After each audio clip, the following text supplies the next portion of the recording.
Bien, entonces iniciamos con la clase. Ya estamos tres, ojalá y se puedan integrar sus demás compañeras. Em, em, eh, eh, em, ok, está Guadalupe y compañera Viviana. Muy bien. Em, bien, ¿alguien tiene algo con qué comenzar? ¿Alguna participación? Recuerden que las participaciones sí son realmente importantes. Las participaciones son realmente importantes en el sentido de que me permiten argumentar. Em, por ejemplo, yo voy a seguir haciendo hincapié en que a lo mejor, digamos, por poner un ejemplo con la compañera Viviana, con la compañera Lidia, que me parece que ya tuvimos una conversación más personal por teléfono, que tienen sus trabajos y que a lo mejor no les permite alguna vez hacer un trabajo, pero en la participación argumentan. En ese sentido, pues ni modo que yo nada más la califique eh, por los trabajos, ¿no? Los trabajos son como esta,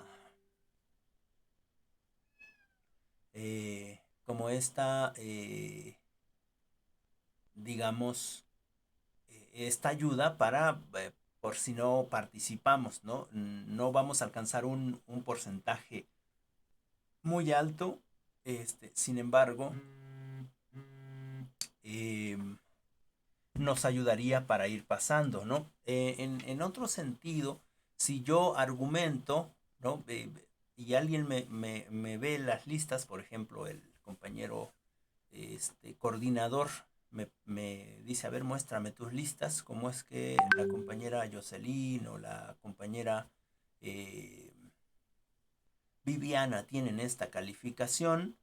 Yo podría mostrar los videos y si aún no estaría convencido, estoy seguro que alguna de ustedes iría y defendería también su calificación, ¿no? En el sentido de dar una cátedra a la persona que nos esté preguntando, ¿no? En este ejemplo puse al compañero, pero en ese sentido para mí es más importante esta argumentación, esta obtención de conocimientos,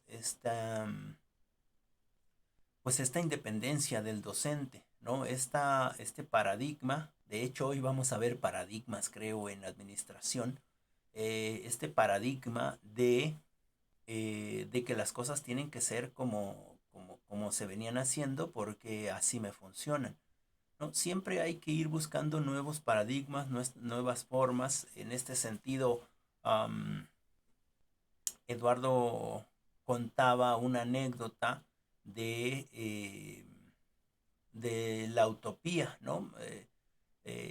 Recuerdan que Tomás Moro, me parece que fue él, si no me corrigen, pero sí estoy casi seguro que fue él, Tomás Moro escribió la utopía, ¿no?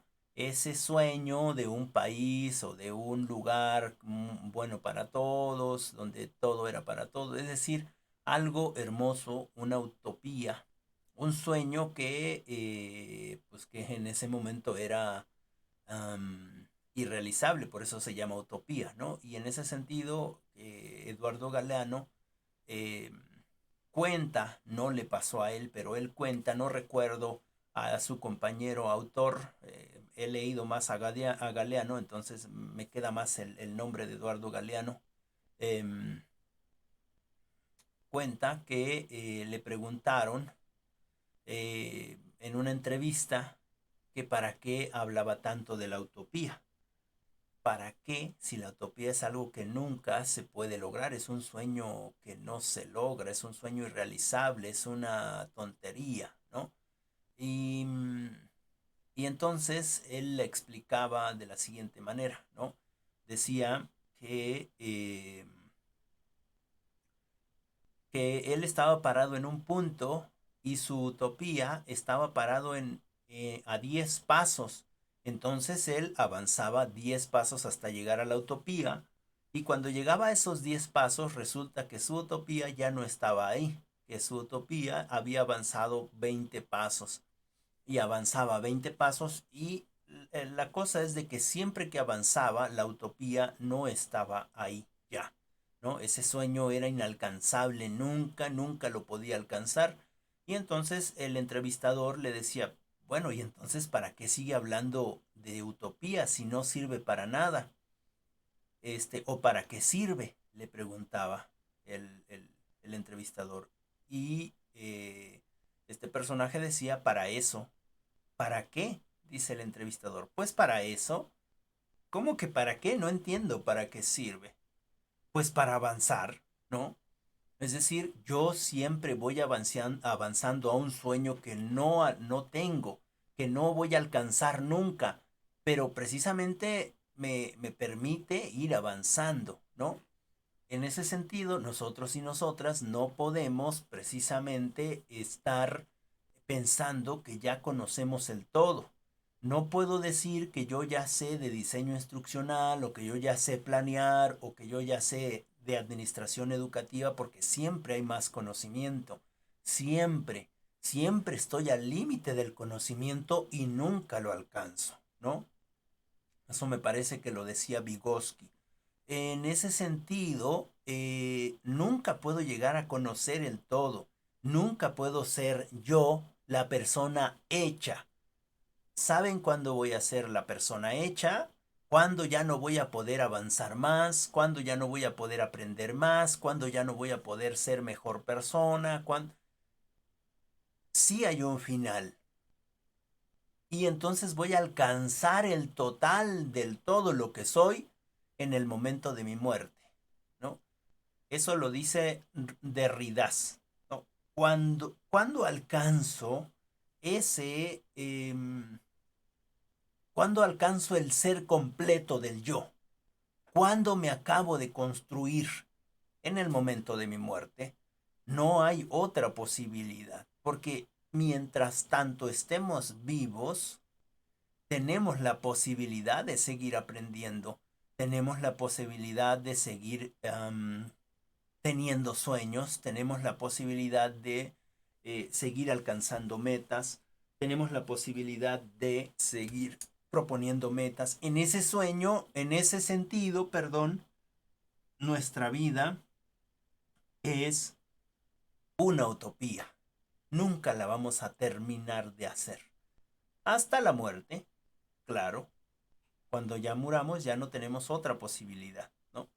Ya no puedo seguir aprendiendo. Quizás mi conocimiento se quede, o es muy probable que se quede, alguien lo tome y siga trabajando con ese conocimiento y seguramente va a haber más conocimiento, pero ya no es mío, yo ya no lo puedo, no puedo seguir con ese conocimiento porque ya no estoy en este plano, ¿no?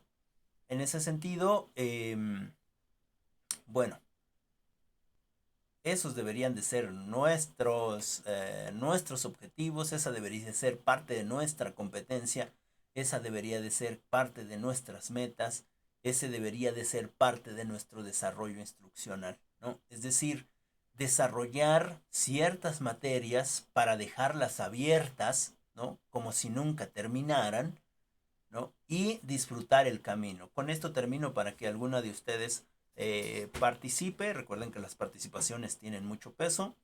Dice Yokoi Kenji, ya les menciono creo que 4 autores, ojalá y los puedan ir revisando, anótenlos en sus libretas.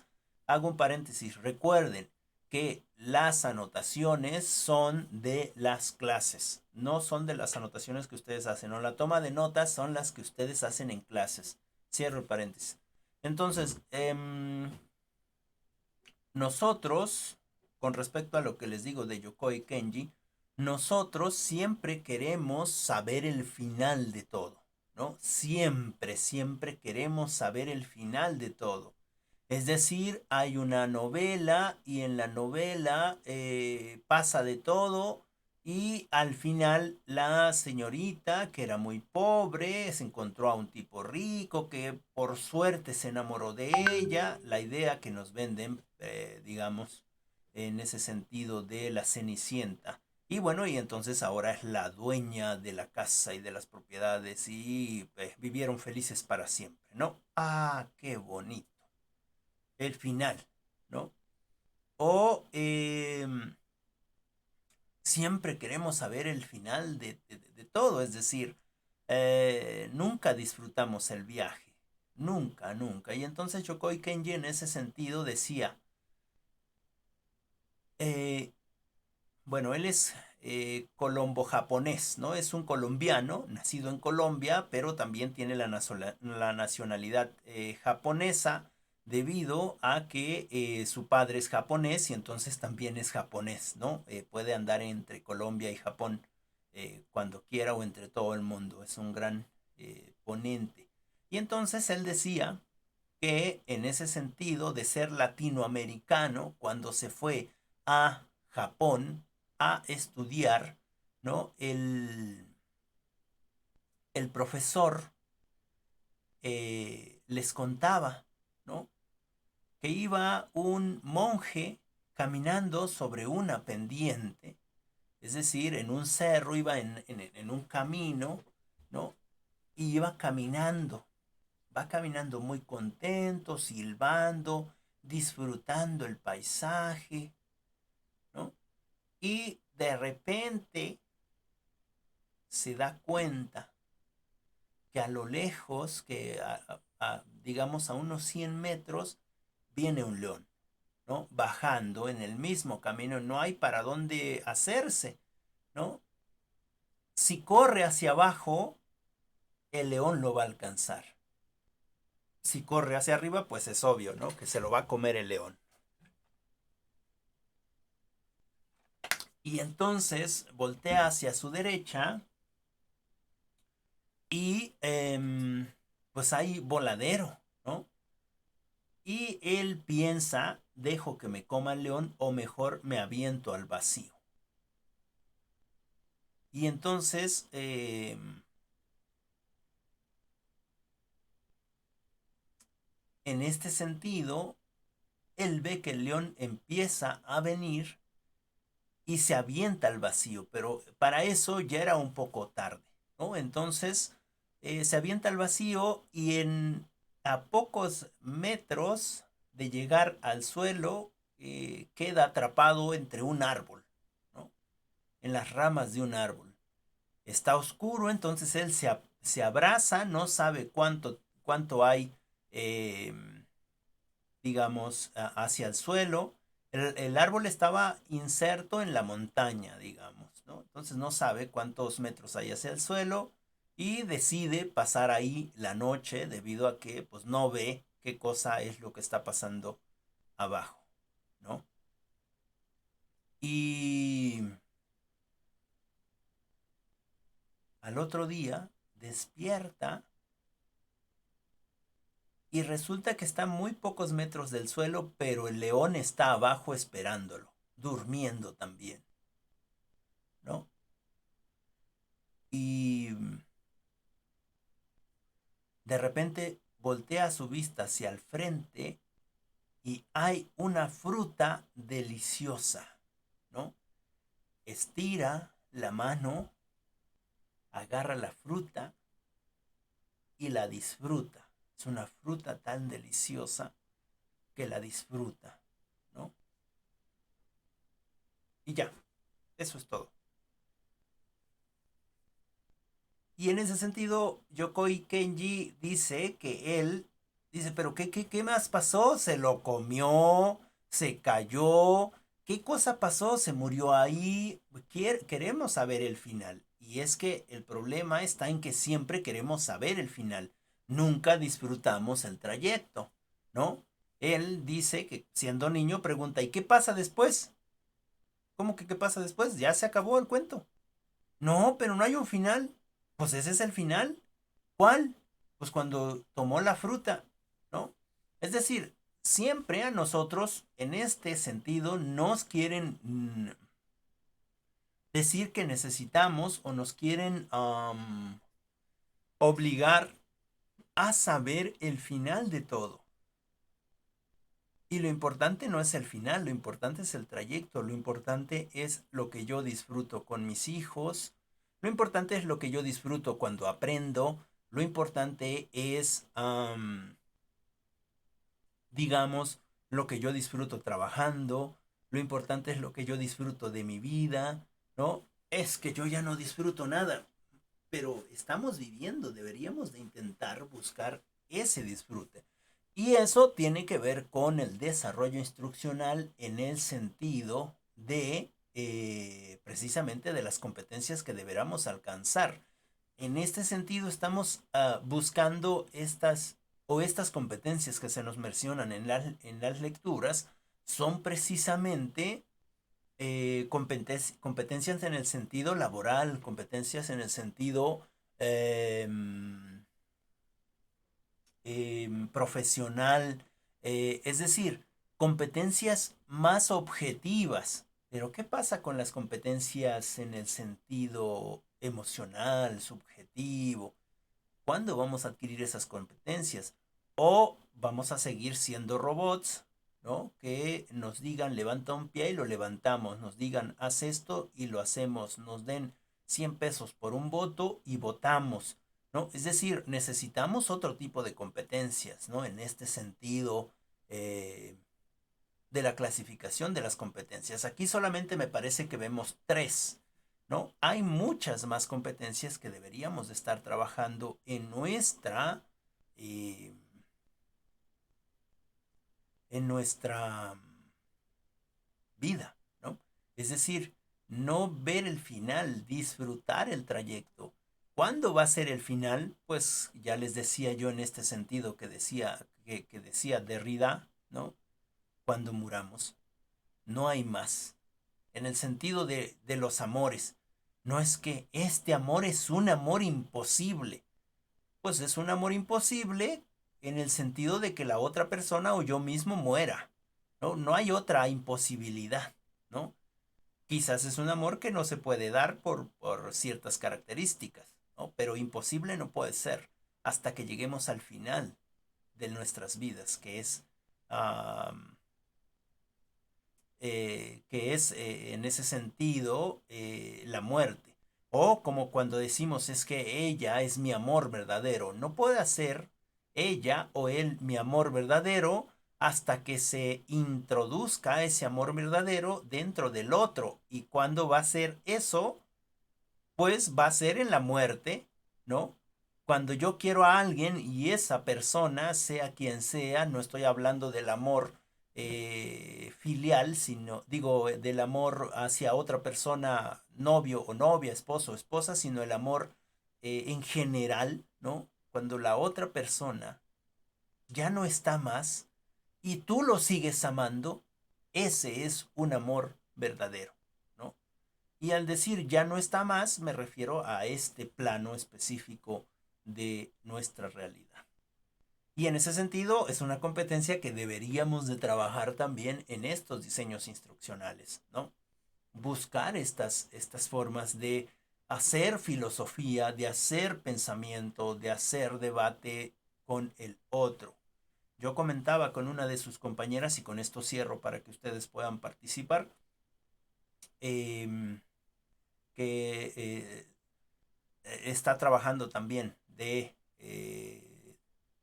el sector salud y decía, yo me levanto y aplaudo porque estar en el sector salud en este proceso de pandemia, ¿no? No es cualquier cosa, ¿no?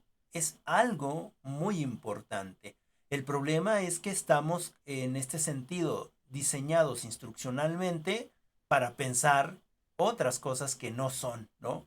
Que ellas por estar o ellos por estar al frente tienen la posibilidad de contagiarnos más y entonces hay que desecharlos, ¿no? Es una idea estúpida realmente.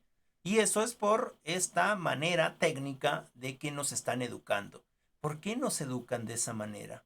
Si no somos robots, si nosotros tenemos esa capacidad de ser algo más de lo que nos quieren moldear.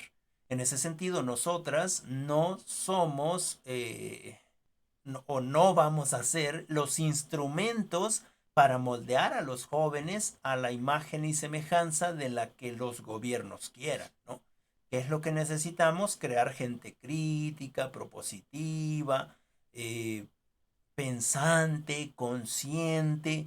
No necesariamente necesita pensar como yo o actuar como yo, solamente que piense, ¿no? Que piense el contexto, que piense la vida, que piense el espacio donde se encuentra y que entienda que o que comprenda que nunca vamos a llegar al final de nada, nunca.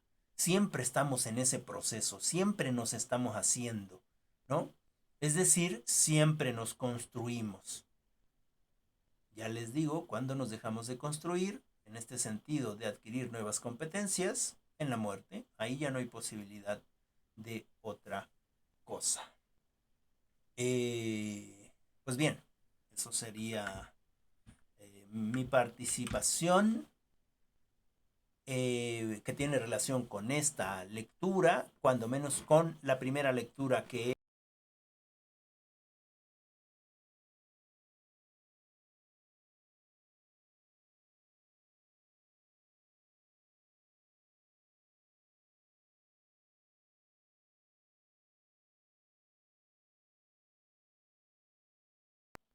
una disculpa, se me fue el sonido por un momento, espero que me sigan escuchando.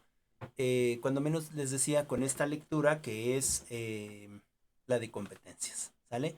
Entonces, cierro esta participación y ahora sí les doy el micrófono a ustedes para que me compartan su aprendizaje con respecto a, o lo que ustedes comprendieron con respecto a la lectura.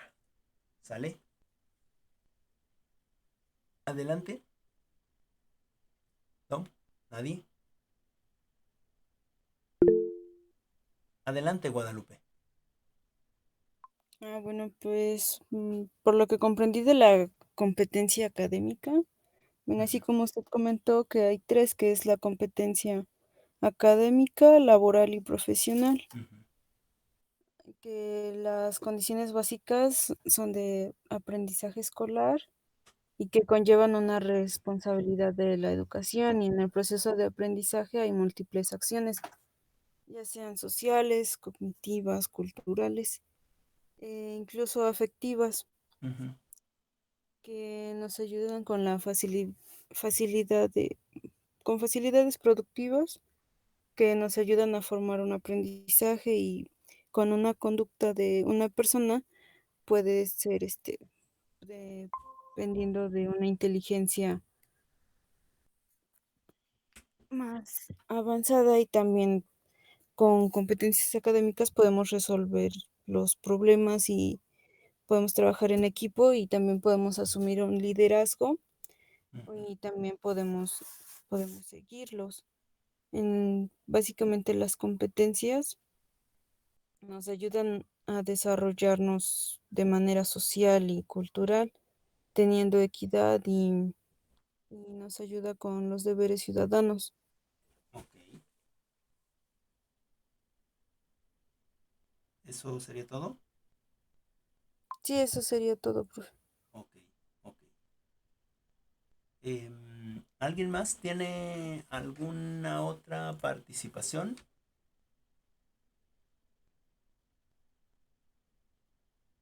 ¿No?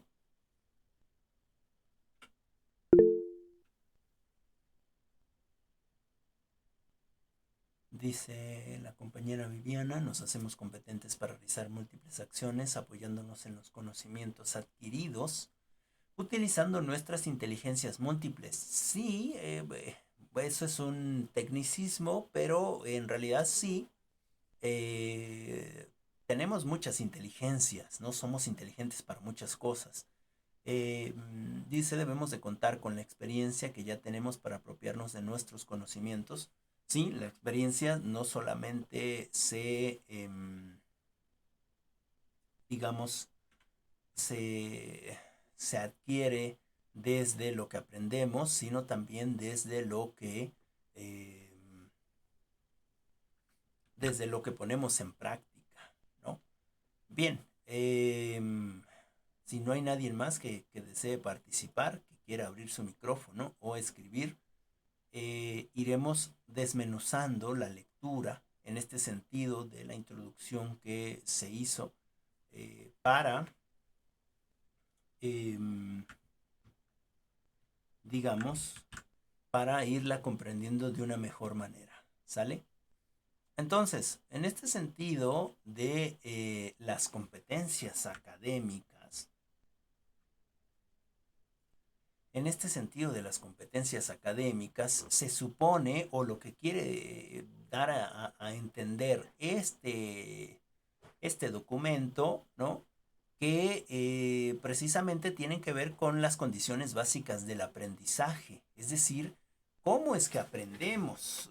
Eso me lleva a cuestionarme muchas cosas en el sentido de que si no tenemos bien a bien el conocimiento de cómo aprendemos o de cómo aprende el ser humano, ¿cómo entonces podemos indicar una evaluación, ¿no? ¿Cómo podemos calificar? O también estamos en ese sentido buscando ciertas herramientas, ciertas estrategias que me permitan de alguna manera dar cuenta de lo que el otro o la otra sabe, ¿no? Pero lo cual es algo subjetivo, ¿no? En ese sentido yo recalco mucho que no es posible evaluar con tanta perfección. Es decir, a lo mejor algunos de los profesores nos han evaluado hasta con puntos decimales, porque están seguros de que solamente sabemos el 8.69999, ¿no? Eso es imposible. No puede ser. ¿Cómo puedes saber de tan ciertamente o cómo puedes ser tan competente en ese sentido de la evaluación si no es tu conocimiento? ¿No? Es más, tú mismo cuando te evalúes no puedes evaluarte al 100% porque no sabes cómo evaluar el conocimiento que tienes. En ese sentido, el aprendizaje, ¿no? Estas condiciones básicas para el aprendizaje y que comienzan desde el principio de nuestra vida, ¿no? Desde los primeros años de nuestra vida, es decir, cuando hablo desde los primeros años de nuestra vida, estoy hablando desde el año cero, ¿no? Es decir, desde que yo o mi hijo o mi hija están precisamente en el vientre de su madre. Desde ahí empiezan a aprender. Y en ese sentido van adquiriendo una competencia de aprendizaje que nosotros no sabemos qué es. Ah, ya sabemos, estos niños, como lo dice Luis Duch, son infant, es decir, no tienen la posibilidad de hacerse nada, son indefensos, ¿no? Es más, hay que limpiarles la colita, hay que cambiarles de pañal, hay que cambiarlos, hay que vestirlos, hay que bañarlos, es decir, no tienen la capacidad para, para ser autosuficientes. Pero no significa que no estén aprendiendo, ¿no? En ese sentido, no podemos decir que son una tabula rasa, ¿no? Como lo decía Aristóteles, me parece. Me corrigen si es que estoy en un error. En ese sentido, nosotros ya venimos con conocimientos, ¿no? Quizás no tenemos el conocimiento, por ejemplo, de lo que es una realización de desarrollo instruccional, ¿no? Pero ya traemos conocimientos, otros conocimientos en el sentido de la vida, ¿no? Por eso es que los aprendizajes empiezan a desarrollarse en los primeros años de la vida. Y hablando de los primeros años, empieza desde los 0 años. En ese sentido, la competencia académica, que es lo que, con que la asocian con los conocimientos fundamentales que se adquieren en la formación general, es decir, que se adquieren en la escuela. No dice que se enseñan en la escuela, dice que se adquieren en la escuela. En ese sentido, nosotros no podemos ir a enseñar, ¿no? Nosotros vamos a compartir. y es el otro o la otra la que adquiere o no adquiere el conocimiento eh, de acuerdo al interés, ¿no? Que él o ella tenga. Pero dentro de estos conocimientos que se adquieren dentro de la escuela, pues están en este sentido las matemáticas, el hablar, el escuchar, el desarrollo del pensamiento, ¿no? Este pensamiento creativo.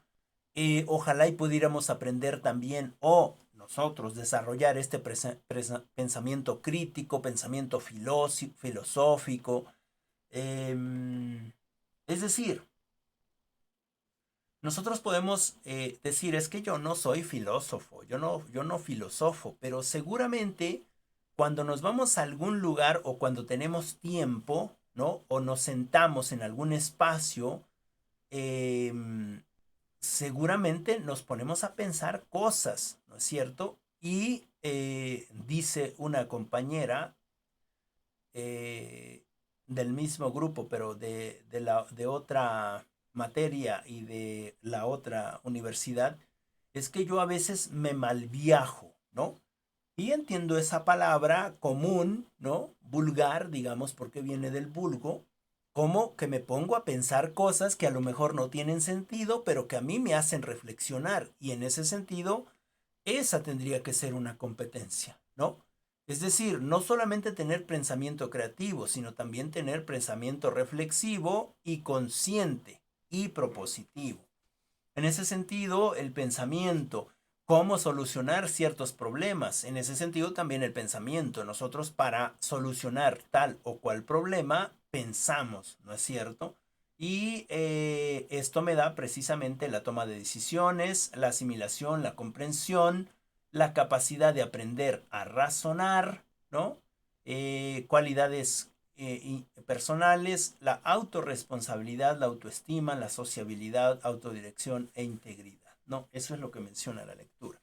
Y en ese sentido nosotros o nosotras tenemos esas competencias y son competencias precisamente académicas, ¿no es cierto?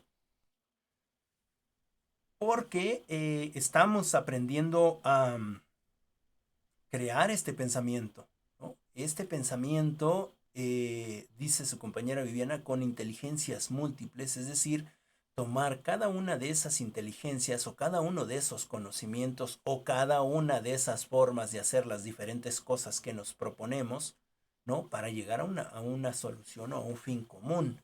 En ese sentido, la competencia académica, ¿no? Eh, es decir, ¿qué tanto nosotras tenemos esa competencia académica? Por ejemplo, dentro de nuestras materias. ¿Qué tanto estamos aprendiendo? ¿Qué tanto estoy siendo independiente del profesor y de la profesora? ¿No? En ese sentido de no ser siempre su pupilo, sino eventualmente tener un conversatorio a nivel um, profesional, por decirlo de alguna manera. Fíjense ustedes que en el sentido de la maestría, en este aspecto de competencia educativa o de competencia académica, los profesores que van a exponer los temas o el tema, exponen el tema y después abren el debate, ¿no? Es decir, ellos no van a enseñar tampoco, o al menos en las maestrías en las que he estado, no van a enseñar, van y exponen el tema, ponen algo que ellos han pensado y entonces lo exponen y esperan ese debate. Alguien se puede levantar y decir yo no estoy de acuerdo por esto y por esto y por esto. Y no es que se le falte el respeto al profesor o al ponente, ¿no? Porque el ponente toma sus notas y quizás lo que él había pensado, de acuerdo a lo que el otro o la otra está pensando, le surgen nuevas ideas, ¿no? Y puede reformular entonces su, eh, su pensamiento. En ese sentido, esa es una competencia académica, ¿no es cierto? Nosotras y nosotros podemos estar precisamente en este sentido siempre aprendiendo, siempre buscando eh, el mejorar nuestros conocimientos y nuestras habilidades. Eh, la competencia profesional, ¿no? También tiene que ver con la capacidad que tiene la persona de llevar a cabo una tarea, ¿no? Con respecto a las calificaciones o a las cualificaciones o a la capacidad adquirida con respecto a un cierto trabajo, ¿no? O en el sentido de desempeñarse en un cierto cargo. En ese sentido es un profesional, ¿no? O es una capacidad profesional. Eh, si nos damos cuenta, esto tiene que ver con actividades técnicas, digamos, ¿no? Es decir, yo estoy enfermo o yo estoy enferma y voy al médico, ¿no? Y voy al médico. Y entonces el médico me pide que me desnude toda. Y yo me desnudo. ¿Por qué? Porque tengo esta idea o digamos, insistido en que él es un profesional y entonces la confianza va por demás, ¿no? Y en ese sentido es capaz de hacer algo, es competente, digamos, ¿no? Porque me esculca, me toca, me toma signos, es decir, es un profesional en ese sentido. Y en ese sentido también de esa competencia, nosotras y nosotros debemos de ser profesionales, ¿no? No solamente en este sentido de hacer las cosas correctamente, ¿no? Sino también en el sentido de que todas y todos merecemos el respeto del otro y de la otra, ¿no? Sobre todo nosotras que vamos a estar frente a grupo o que ya estamos frente a un grupo, ¿no? Es decir, respetar al otro. Pero es que es un niño, el niño no sabe, sí, pero no vas a ir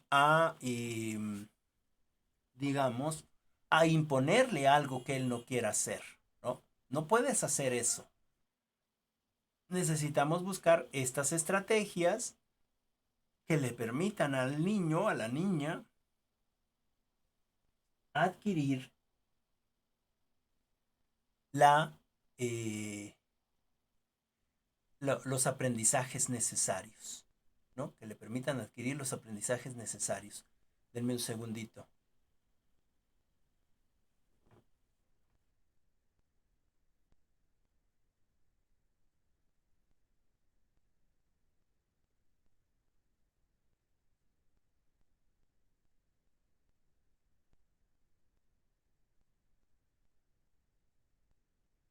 Una disculpa. Bueno, en ese sentido, se supone que estas competencias profesionales tienen que ver con una actividad que se desempeña de la mejor manera posible, es decir, con la calidad necesaria para realizar cierta actividad. ¿Sale? En este sentido de la capacidad profesional. Es decir, el saber cómo, el mostrar y el hacer. En ese sentido, dentro del saber y del saber cómo están los conocimientos que se supone que adquirimos en este sentido académico, en estas competencias académicas, y el mostrar y el hacer tienen que ver con el comportamiento, es decir, cómo aplicamos estos saberes dentro de esta vida profesional. Em,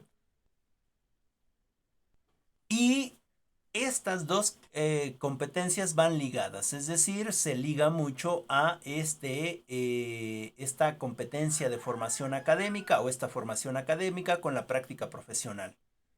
Nosotros vamos a poder, digamos, alcanzar nuestra competencia profesional en el sentido de nuestra competencia académica, de nuestra formación académica.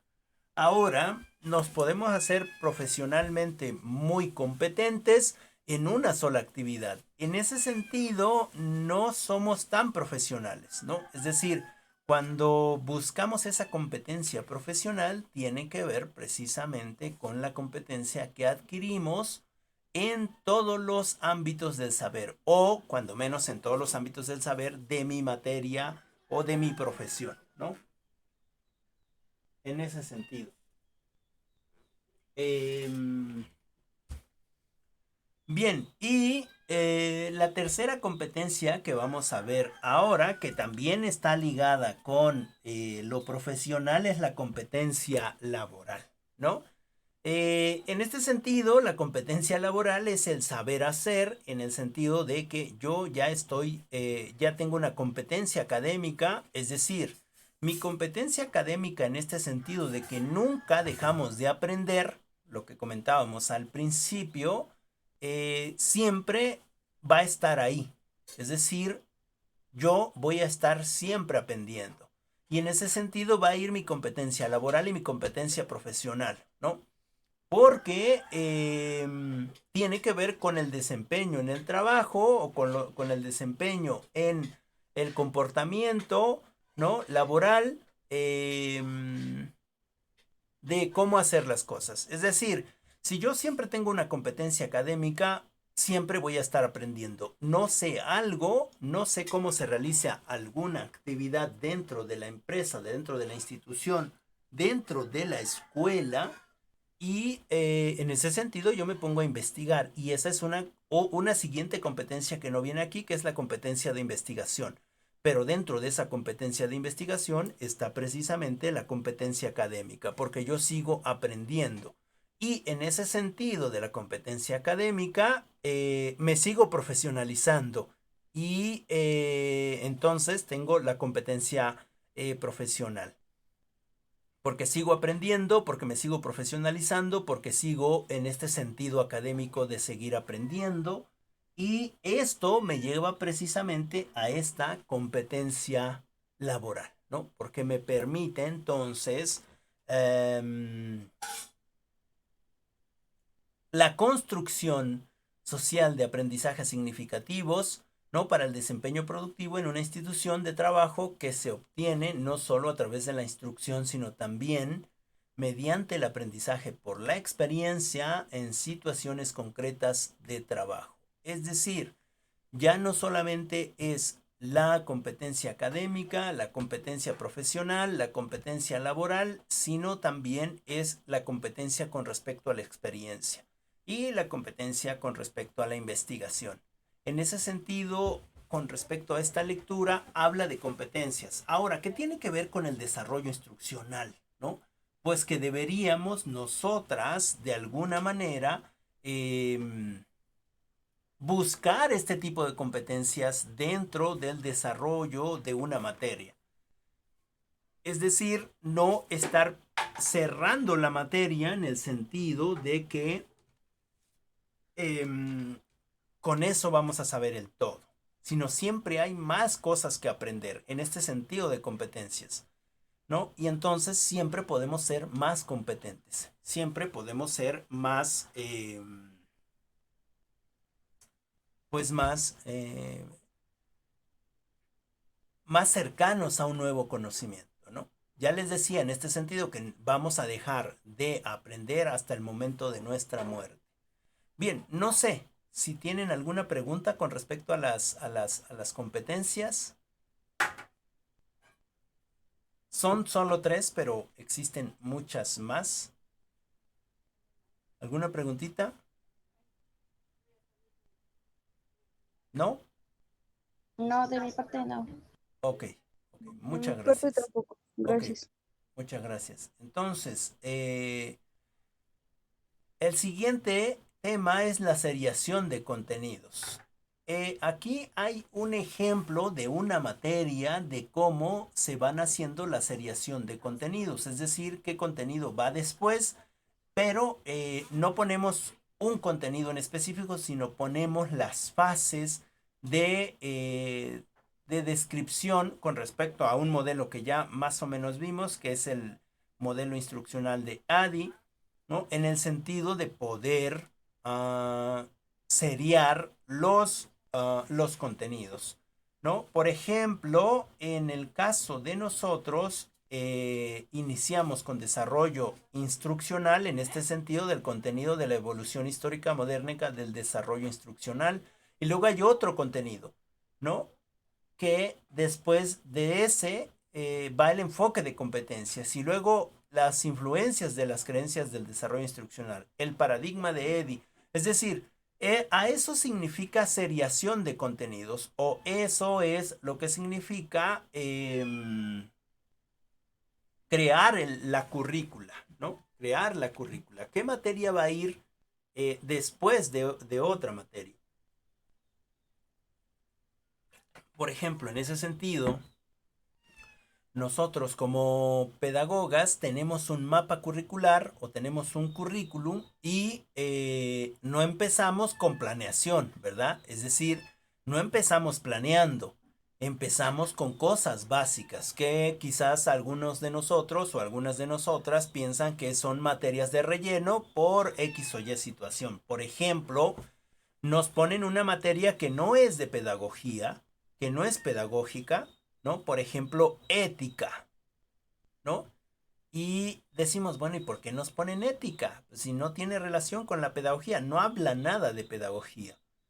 Pero nosotros necesitamos saber esa materia porque debemos de tener este proceso ético frente a nuestros estudiantes, frente a nuestras estudiantes, ¿no? Es decir, la ética siempre es importante, o la moral, el estudio de la moral, ¿no? En ese sentido, ¿qué significa la ética?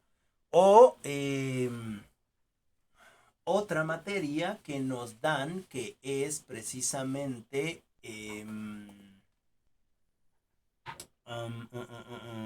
uy, se me olvida esa materia. Bueno, es como desarrollo de México o algo así, no recuerdo el nombre de la materia, entonces se han de acordar, que habla precisamente de la sociedad en México y cómo ha evolucionado y etcétera, etcétera, ¿no? Y pensamos nosotros o nosotras, bueno, o no digo que ustedes, pero en algún otro momento he escuchado de algunos compañeros que dicen, ¿y para qué me pone esa materia si no tiene nada que ver con pedagogía? Y además es una materia que cursan todos. Se me hace que la pusieron como de relleno porque ya no supieron qué poner en la matrícula, ¿no? O en el currículum, ¿no? En la currícula, perdón. Y no, es en realidad porque necesitamos cuando menos tener bases de qué es lo que está pasando en nuestro país, bases sociales, bases filosóficas, bases políticas, bases económicas, de lo que está sucediendo en nuestro país o de lo que sucedió en nuestro país y hacia dónde vamos, ¿no? En ese sentido, obviamente tuvo que haber una seriación, ¿no? Una seriación de... de estas materias, de estas propuestas, para sentar las bases de la materia, ¿no? O de la licenciatura. En ese sentido, la seriación. Y para que eso se da, para que eso se dé, entonces dentro de este desarrollo instruccional, necesitamos llevar diferentes análisis con respecto a lo que queremos dar a entender en ese sentido. Y precisamente una de esas fases es lo que ya dije, el análisis, ¿no? Hay que definir bien el problema que estamos trabajando, cuáles son las limitaciones de ese proyecto o de esa materia, eh, cuáles son las necesidades de los o las estudiantes que queremos formar y cuáles son los objetivos que vamos a proponer, ¿no? Recordemos que en una clase pasada les comentaba de que en algún momento, cuando la industrialización entra en nuestro país, lo que necesitábamos era gente que fuera muy buena técnicamente, es decir, que pudiera manejar las herramientas o las máquinas, por decirlo de alguna manera, de manera productiva, ¿no? Muy productivamente. Es decir, no se le daba prioridad a esta parte del pensamiento. Lo que se quería es que se hiciera gente productiva, ¿no? Digamos, un boom de la Revolución Francesa por segunda vez, ¿no? En este sentido de la invención de las máquinas, de la era industrial, es decir, en nuestros países así pasó en los años 70 y 80 en el caso de México. ¿No? Donde se dio este vuelco hacia el hacer eh, a la gente competente técnicamente, ¿no? Y bueno, eso traía implicaciones porque sí hacían una producción, pero no había, digamos, ese proceso de conciencia ni de reflexión, porque no se necesitaba. Aún ahora, eh, es mucho más fácil repetir las cosas, ¿no? Sin haber ese proceso de reflexión. Es mucho más fácil abrir el libro, decirles hagan, eh, bueno, un ejemplo práctico mío. Para mí sería mucho más fácil despertarme hasta las 10 11 de la mañana. Bueno, es una broma, pero nunca me puedo despertar a ese horario. Pero digamos que sería mucho más fácil despertarme más tarde, no darles clase y ponerles un trabajo que lo hicieran y ya está, ¿no? ¿Va? Si aprenden está bien, si no aprenden está bien, ¿no? Claro, también en ese sentido podría yo buscar una estrategia y ver si ustedes tienen problemas, tienen alguna duda, etcétera. Pero en ese sentido de que sería más fácil para mí, digamos, no dar la clase y solamente dejarles trabajos. No me bueno, eso no me asegura cuánto conocimiento es el que estamos adquiriendo, pero sería mucho más sencillo y entonces ustedes se harían técnicamente buenos, ¿no? No, quizás no había este proceso de reflexión, no habría este proceso de inclusión del conocimiento.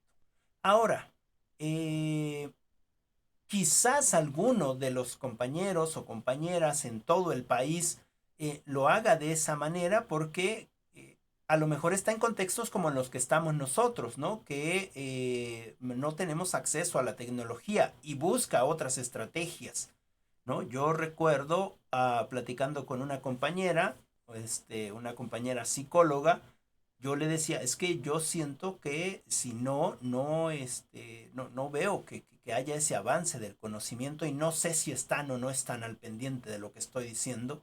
Y ella decía, bueno, es que yo lo hago así, profe. Pero yo la verdad es que si no me contestan, yo les marco y les pregunto y les digo que qué cosa está pasando, que por qué no me has contestado o que me explique o le explico de ahí en una llamadita, ¿no? Es decir, todos buscamos estrategias diferentes. En ese sentido,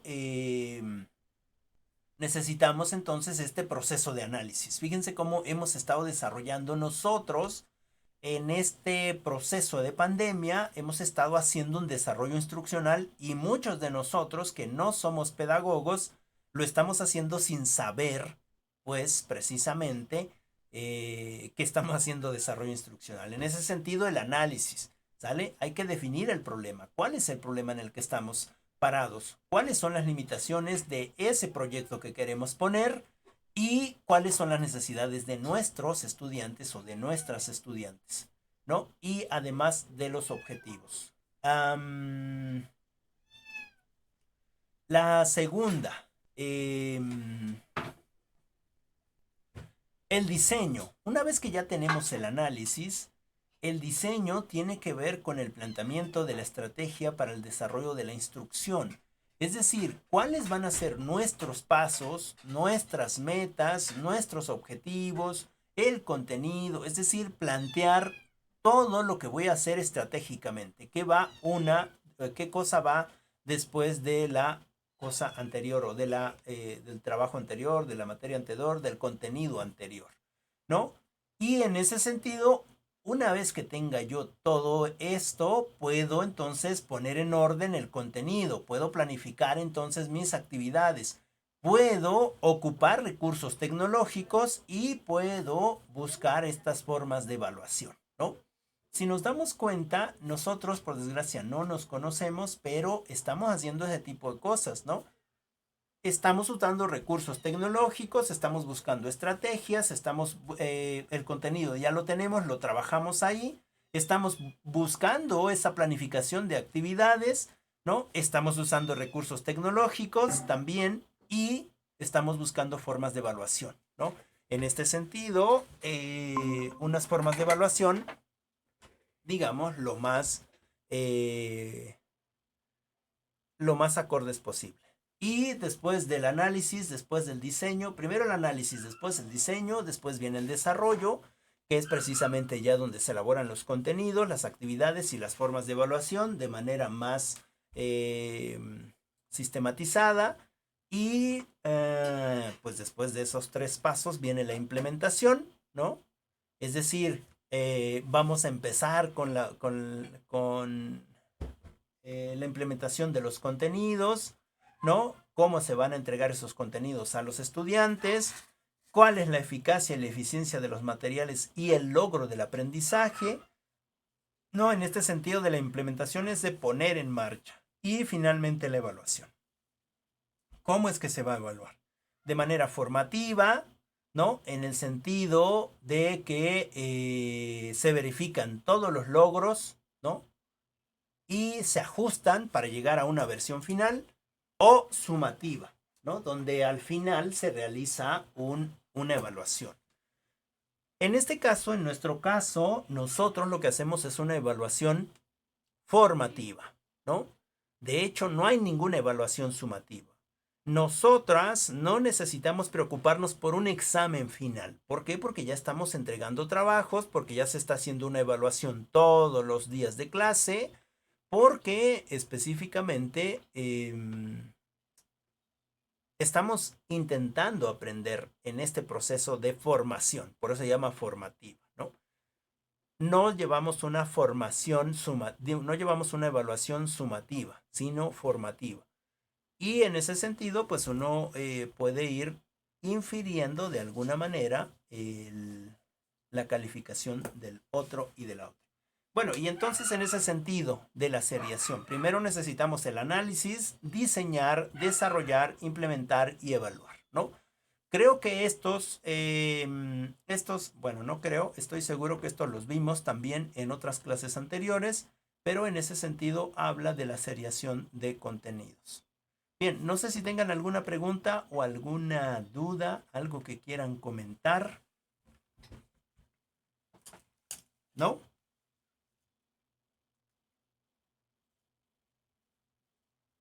¿Todo bien?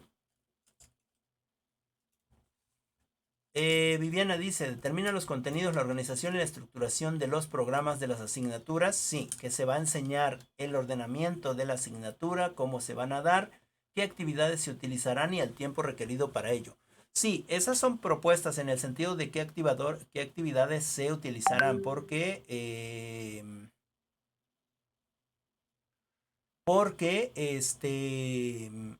bueno, cuando nosotros tenemos un plan y programas ya establecido, pues podemos también nosotros poner las actividades que creamos más pertinentes, digamos, para, para el contexto, es decir, adecuarlas al contexto, ¿no? Entonces, sí, se nos proponen, lo que sí es estas asignaturas, esta estructuración, y sí, también se nos proponen actividades. Igual las podemos tomar o buscar otras actividades que correspondan eh, a nuestro contexto. ¿Sale? Bueno, eh, les pondría yo su trabajo. ¿Sale? Son dos temitas también que sería la sesión 6. Estamos en la sesión 6. Sería 2.4 objetivos objetivos y análisis de las metas instruccionales. Sale de la sesión 6, 2.4, objetivos, y la 2.5, análisis de metas instruccionales. Y para ello ya también les tengo unas lecturitas y unos videos. Entonces de esas lecturas y de esos videos me van a hacer por separado, mapas conceptuales. ¿Sale? Me van a hacer mapas conceptuales. Entonces, eso sería todo. No sé si tengan alguna pregunta o algo que complementar. ¿No? No, profesor, sí me quedó claro. Ok. Muchas gracias. De mi parte, ninguna duda, profe, gracias. Muchas gracias, Guadalupe. Bueno, entonces, nos vemos en la siguiente clase. Recuerden que será el mismo enlace. Les envío en un momentito al grupo los enlaces de YouTube y el enlace de la lectura como tal, ¿sale? Para que empecemos a hacer los trabajos. Y bueno, les voy a pedir que con respecto a sus trabajos, para que no nos vayamos atrasando mucho y me dé realmente más tiempo de revisarlos, que me los empiecen a enviar, por favor, desde el miércoles y jueves, ¿sale? Para que los revise y no me atrase yo mucho también con sus revisiones, ¿sale? Bueno, un saludote, excelente día y nos vemos en un ratito más.